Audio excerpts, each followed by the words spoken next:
Hello, this is Ricky Pang back again, a kind of sequel as it was from last night's talk that I did on a Meissen plate and a Meissen sauce or cream bowl, where I raised the intriguing possibility that the artist may have included certain motifs within his paintings to identify him as the artist.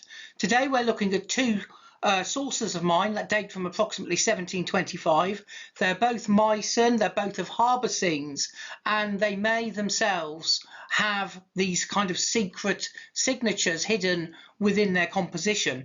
This is something that is certainly possible. We do know, for instance, of Meissen artists that did hide their initials in their works so they could be identified later on.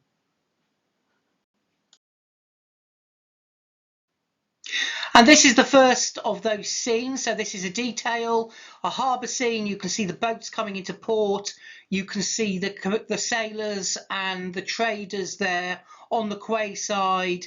And so they would have been trading things like porcelain and tea and cocoa, that kind of thing as well. These are fairly typical scenes from Meissen from the 1720s to the 1750s, as they kind of started to go away from the chinoiserie scenes and concentrate much more on European landscapes and seascapes. And here we have a detail of the second saucer. Again, we've got a boat that's just come in and moored. The masts are up.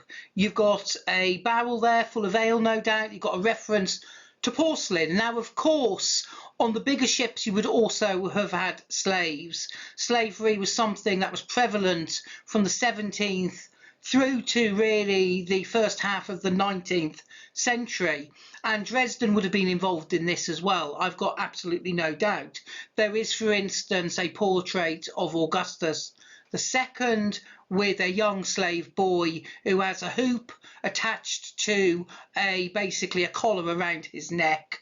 Now, a lot of these commercial scenes would have been very much influenced by engravings from Germany, from France, from Italy, and from the Netherlands. And here is the portrait I just mentioned. It is Elector Augustus II with his slave to the right hand side, and it was painted after Hyacinth Rigo.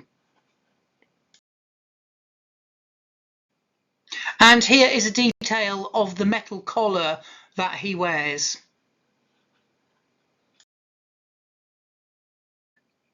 Now, if we go to the top of these cartouches, you can see what is known as Bottgelaster. That's the clay-coloured substance in between the gilding. That is something that you find quite a lot at Meissen at this particular time around the cartouches. You've also got these lovely purple and red sprays of flowers or feathers as well. And then on top of that, of course, around the perimeter, as we'll see in a second, you've got this lovely strap work, thick gilding to just really set off the whole scene. I think what makes these saucers so special in many ways is the level of detail that the artist has put into them. For example, you don't see many examples where you have these lovely cartouches around the outside. We have four of them. They're painted in puce. They literally measure about 1 centimetre, and within them you've got these lovely landscape scenes. You've got trees, you've got staffage, you've got houses, etc., painted on such a minute scale. And as we'll see later, I believe in at least one of them, if not two, you have the artist's signature. Well, here we have the bases of the two saucers we've just been looking at. You'll notice, first of all, they've got the gilder's number 4. Now, as I mentioned in the last video, this is the number that he would have used on all the Meissen services and all the items he did gilding on those particular ceramics. You've got the very early cross swords here. As you can see, they're quite straight. The one on the left has slightly engorged pommels on the bottom as well, and then you've got these lovely flowers around the outside, which are very much taken from the Kakiamon Japanese tradition of painting flowers, which was so prevalent for Meissen in the first 30 years, so sort of 1720 to 1750.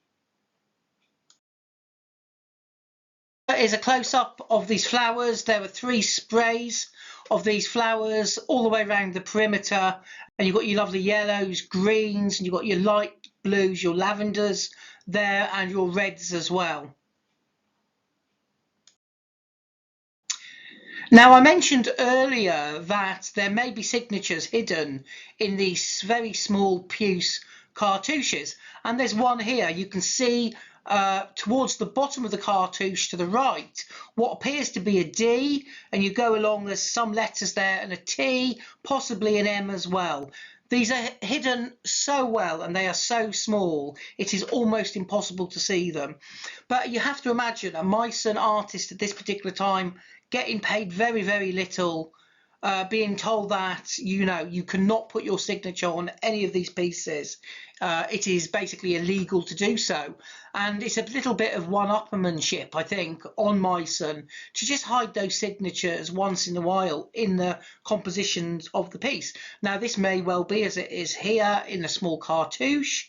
It may be signatures on an architectural tablature, for instance, in rockwork, on an obelisk, in the riggings of a ship. So it's just possible that this is a signature of the artist that completed this work. And here is a close-up of that signature. I think personally it's definitely a signature. You may have a different interpretation of it, but it certainly looks to me as if there are letters within this puce decoration. And finally, we look at another cartouche with another possible signature going from left to right. It's almost impossible to tell. Are they just squiggles? Is it just part of the decoration? Or is it somebody trying to conceal a signature? It is possible, but I will leave that up to you to make your own decisions. I just wanted to thank you once again for listening to the duration of this video. I hope you've liked it. If you did, or if you didn't, please leave comments below. And also don't forget to have a look at some of the other videos that I've been producing over the last 3 years. And please follow me on YouTube if you can. I will be producing more videos for the future on art within ceramics of the 17th, 18th and 19th century. Thank you very much.